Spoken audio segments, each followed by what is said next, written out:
We gather in spirit to remember those who were murdered in the Holocaust and in the genocides that followed in Cambodia, Rwanda, Bosnia and Darfur. Today is the 30th anniversary of the genocide in Bosnia. And today marks the 80th anniversary of the liberation of Auschwitz-Birkenau, the largest Nazi concentration camp complex, in which 1.1 million people died and 12,000 Jews a day were killed. 80 years on, many UK communities are still feeling vulnerable, with hostility and suspicion of others rising. Division, fear, prejudice are all too common, online and in person, in the UK and around the world. Sexism, ageism, racism, and disability discrimination are all forms of identity-based prejudice which need to be challenged and must be challenged. By holding events such as this today and learning about the Holocaust and more recent genocides, we learn for a purpose: to challenge present-day discrimination and hostility. Every one of us has the power to make changes and to support those who face discrimination, whatever age they may be, at school or in our working lives or in our old age. From educating ourselves to better understand those who we perceive as different, challenging prejudices, reporting hate crime if we see it, there are actions we can and must take to make our communities safer. Holocaust Memorial Day 2025 provides an opportunity for us to come together, learn from and about the past, and take actions to make a better future for all of us.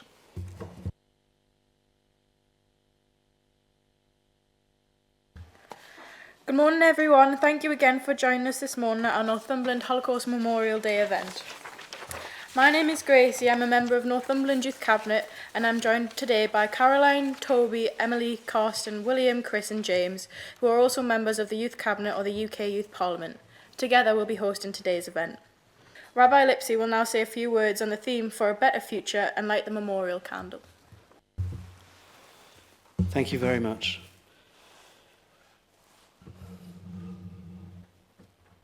We cannot begin to imagine the horrors that happened just a few decades ago. And in fact,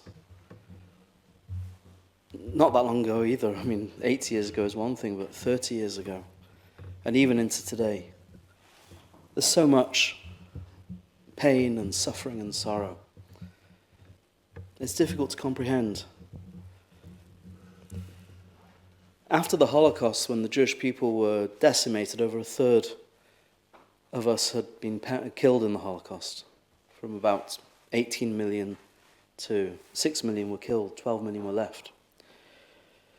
There were attempts to somehow try and move on, in some way, try and deal with this and face the future. And one of the suggestions that was made was that all Jews, almost every Jew, participates in what's called the Passover Seder. Passover, the Pesach, the holiday that celebrates our liberation from Egypt over 3,300 years ago, brings together families, and we have this long ceremony, service, meal that takes place in the evening. And the suggestion was that at every Seder, At every family event, a place should be left empty, memorializing those that couldn't be there because they were killed in the Holocaust. Nice suggestion. But a rabbi in New York, the Rabbi Menachem Mendel Schneerson, the Lubavitcher Rebbe, didn't like it. He said, let's do something a bit different. Let's have the extra seat at the Seder, but then let's find someone who wouldn't otherwise be at one and invite them to join us. In other words, not just to memorialize the past, but to take active steps towards the future, to reaching out, to doing acts of goodness and kindness as a way of commemorating the memory. And the message today, my message to you today, is not to trivialize the small acts of kindness, the small things that you can do. Never again is a very negative context, I think, for the message that we're supposed to take forward. A better future is actually much, much better. And a better future starts with little acts of goodness and kindness. The small things we can do, the small things we can stand up to, but also the positive acts of kindness, the positives, the things we can involve people with, the inclusiveness we can show, the compassion. That's what we're about. That's what we ought to be about. And that does lead to a better future. I will light the candle and then say the memorial prayer. For those that are able to, please rise, otherwise stay in your seats.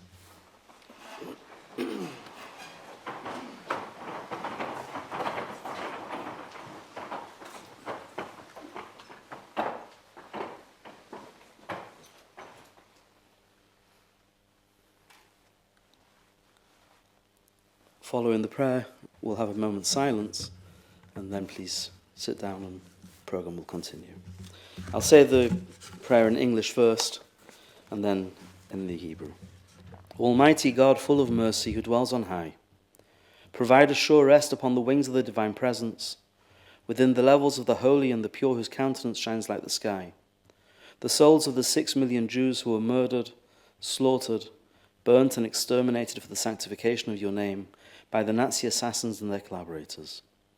Let the Garden of Eden be their repose. May the Master of Mercy protect them forever in the protective shelter of his wings, and bind their souls with the bonds of life. Hashem is their heritage, and they shall rest peacefully where they fell. And let us say, Amen. Keil moli rachamim, shoichein b'amaroimim, hamsei menucha nachon al kanfi hashchina, b'malois kedoishim, utahoirim, kezoihar, horokia mazhirim, es nishmois, hashishim ribu Yehudim, shenergu, v'shenishchatu, v'shenisrufu, v'shenisufu al kiddush Hashem. Began Eden temunu chasam, lochein bal rachamim, yastirei mesesek nofav li'olamim, ve'yitzroer b'tzroi achayim, es nashmoisehem, Hashem u'nachalasam, ve'yonuchu v'shalom al mishkavam, v'noimar Amen.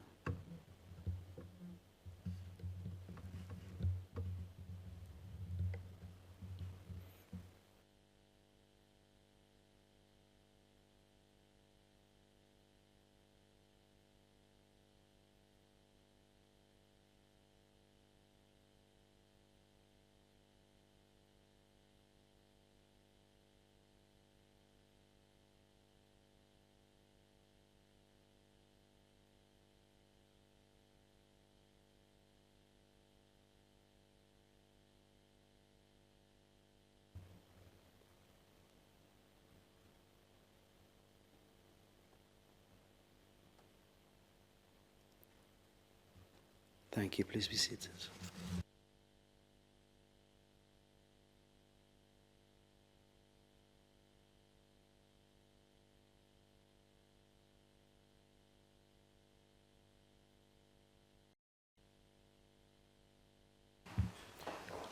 Thank you, Rabbi.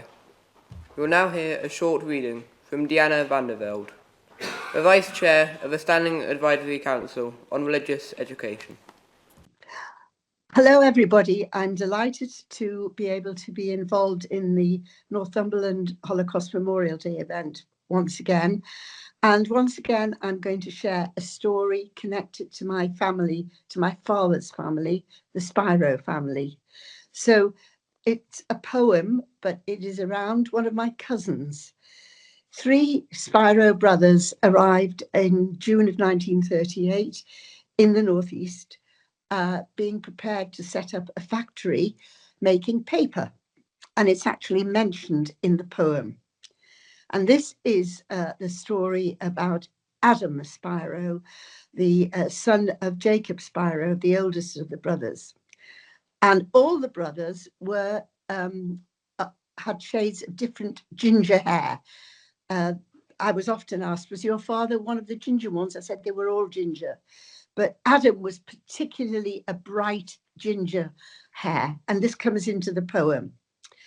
So it's called We Arrived, England. And it's written from the point of view of Adam's brother, Martin. How did my brother get a visa? He was tall and ginger. They said he would be a good Norwegian. So the false paper maker made him a Norwegian passport, got him a new name. He left the country as a Norwegian egg exporter, tried not to speak in Polish, Yiddish, or any language. Could we work? The visas to England gave us 6 months, forbade any gainful employment. The inspectors came to the factory, saw him covered in oil, said they would send him away if they caught him again working. Did they catch him? Yes. Did they send him away? Yes, they sent him to Manchester. What next? Starting out in Manchester, he cut leather jackets, but for every 2 the other workers made, he made 5.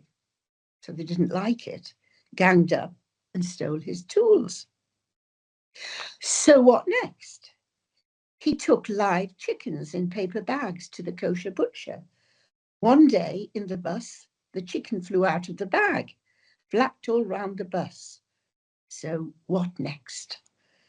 He learned to ride a bicycle, picked it up, fell off, picked it up, fell off, learned to ride, took the chickens in the basket to the kosher butcher.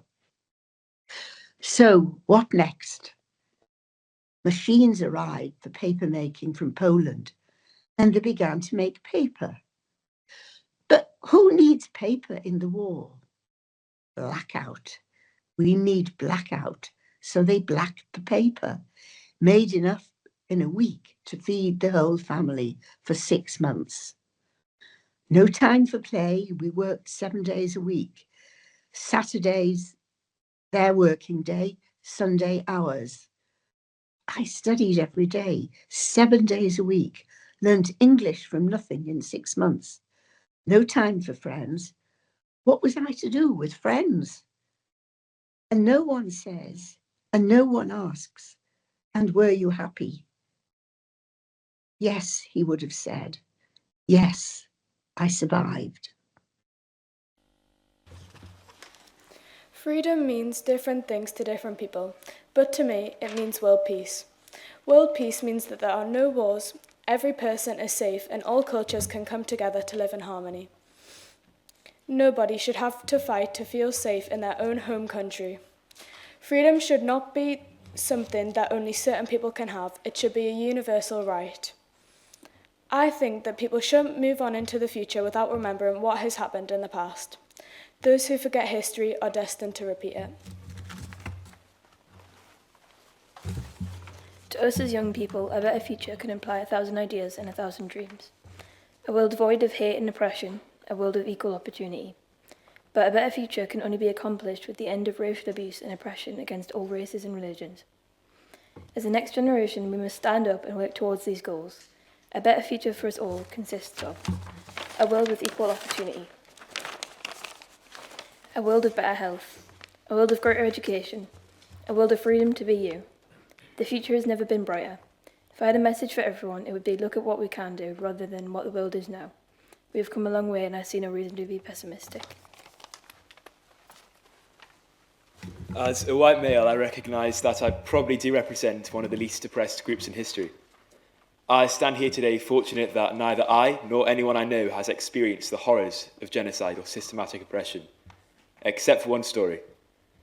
My great-grandfather, Thomas Robinson, fought with the RAF during World War II. My mum often shares stories from his time in the war, but one in particular stands out. As he marched through Poland with his troops, he unknowingly passed the gates of a concentration camp in the midst of the Holocaust. He and the others had no idea of the unimaginable horrors occurring behind those gates, the killings, the torture, the experiments. This year's theme for Holocaust Memorial Day is for a better future. It resonates deeply with me because my great-grandfather, walking past that camp, had no idea what stood ahead. Today I ask you to all reflect on that. Be curious, ask questions, look out for one another, because you never truly know what is happening behind those walls, be them physical or metaphorical. If my great-grandfather and the Allied forces hadn't asked those crucial questions, these camps might never have been liberated, and who knows what kind of world we might be living in today. We will now hear about real-life experiences from Victoria Raccoon. Victoria will be sharing her family's lived experiences and may find some of the details disturbing. Good morning. Today we are gathered to honor the memory of the millions of victims of the Holocaust, a tragedy that has left a profound mark of human history. As a Ukrainian, I feel a special connection to this topic. During World War II, my great-grandmother worked in accounting and helped a large family whose mother was repressed for being Jewish. She gave them a small portion of food from the canteen, risking her own freedom, and was imprisoned for 3 years as a result. This act reminds us of the righteousness among the nations, those who risked their lives to save Jews during the Holocaust. Today, 80 years after the liberation of Auschwitz-Birkenau, we are witnessing a rise in anti-Semitism and other forms of hatred worldwide. This reminds us of the importance of opposing xenophobia and discrimination in all their forms. We must actively speak out against Holocaust denial and distortion, as well as encourage education and awareness about these tragic events. My own experience also underscores the importance of solidarity and support. On February 24, 2022, my daughter and I were forced to leave our homeland. We embarked on an uncertain journey without significant funds of support, but found refuge in the United Kingdom, where we encountered incredibly people who continue to help us and today. This experience also has taught me to value humanity and solidarity. Raising my daughter, I emphasize the importance of preserving our identity and culture, even when far from our homeland. We must remember the lessons of the past to prevent tragedies from repeating. As President of Ukraine, Volodymyr Zelensky stated, "We know and remember that indifference kills along with hatred. Indifference and hatred always only together can create evil. We are obligated to act to ensure that such tragedies never happen again." However, despite the importance of preserving our roots, language, and traditions, we must remember that humanity should always come first. Simple humor treatment of others, regardless of their nationality, religion, or political views, is the foundation of our coexistence. Every person deserves respect and dignity. If we adhere to these principles, perhaps there will be less war, hatred, and evil in the world. Thank you for your attention. Now we will welcome pupils from Collinwood School who will read Fear by Eva Pikova. Written by Eva Pikova when she was 12 years old. Eva was born in the Czech Republic and transferred to the Terezín concentration camp in 1942, where she wrote this poem. She was transferred to Auschwitz-Birkenau, where she was murdered by the Nazis on December 18, 1943.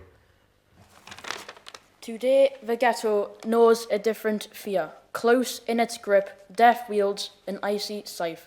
A sickness spreads, a terror in its wake. The victims of a shadow reap and rife. Today a father's heartbeat tells his fright, and mothers bend their heads into their hands. Now children choke and die with typhus here. A bitter tax is taken from their hands. My heart still beats inside my breast, while friends depart for other worlds. Perhaps it's better, who can say, than watching this to die today. No, my God. We want to live, not watch our numbers go away. We want to have a better world. We want to work. We must not die.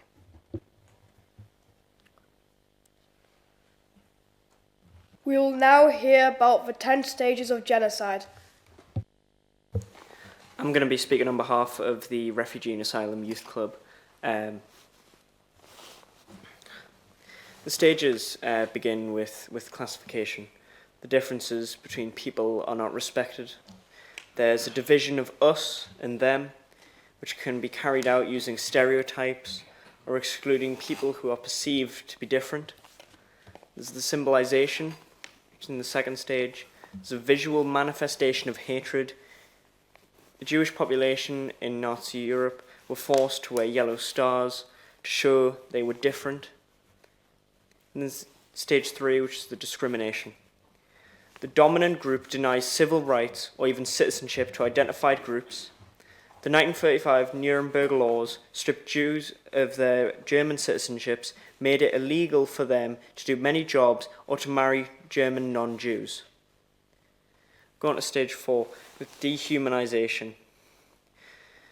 Those perceived as different are treated with no form of human rights or personal dignity.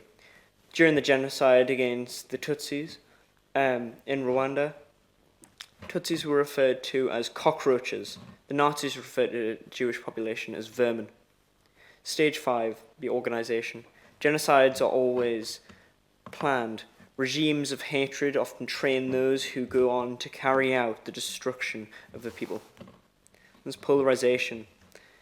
Propaganda begins to spread by hate groups. The Nazis use the newspaper Der Stürmer to spread and incite messages of hate about the Jewish population. There's preparation. Perpetrators plan the genocide. They often use euphemisms, such as the Nazis' phrase, the final solution, to cloak their intentions. They create fear of the victim group, building up armies and weapons.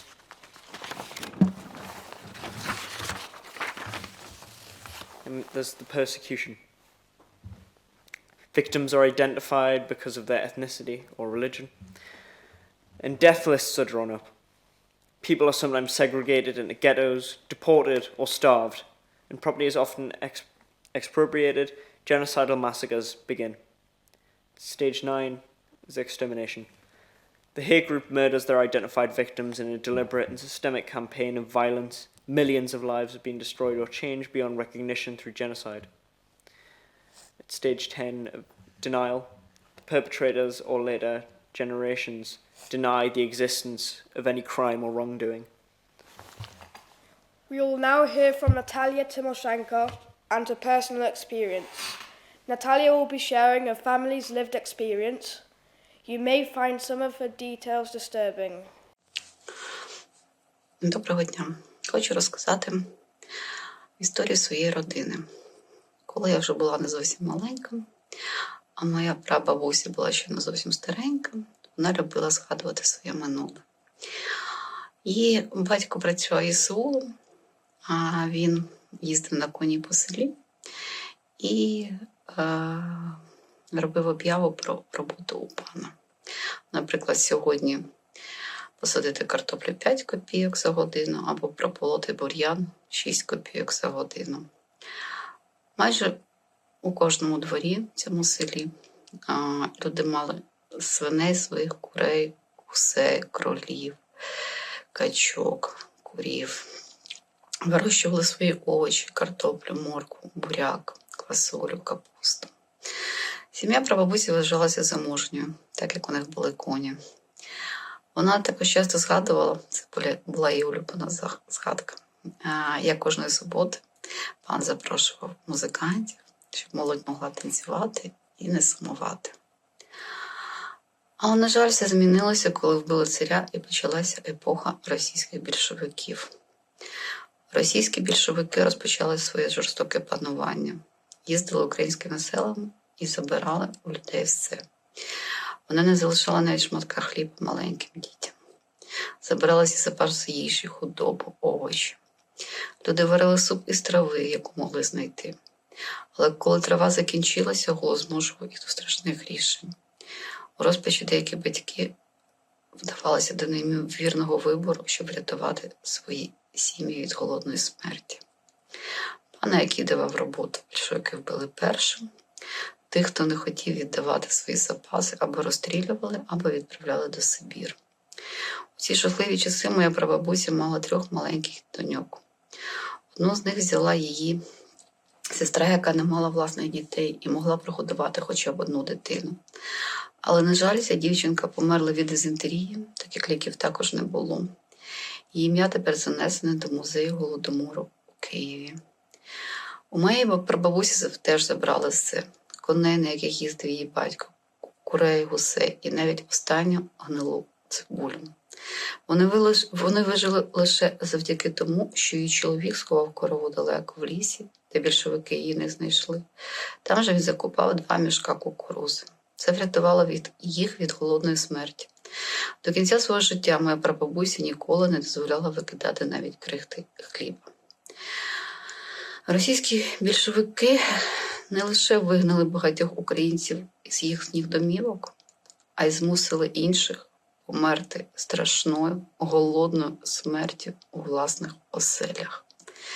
Ми не маємо забувати про ці жахіття, адже трагедія України – це не лише історія, це, на жаль, сьогодення. Мені пощастило в Нортумберленді, але жахи і трагедії конфлікту ніколи не повинні бути забуті.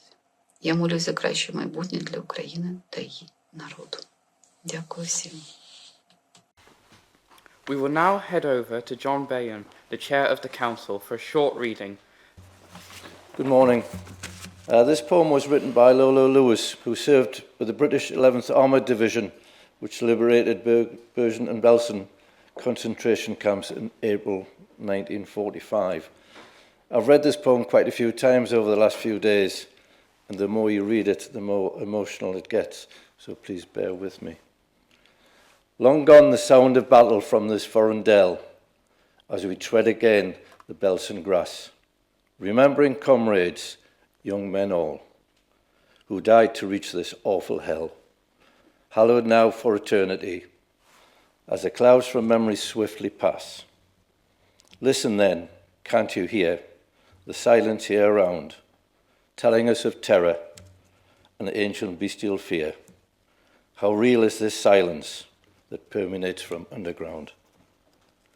Only 50 years ago, but now forever the silence condemns, for here there lie, anonymous, neath the soil, as we reverently bow, remnants of living dead, whose silence still transcends.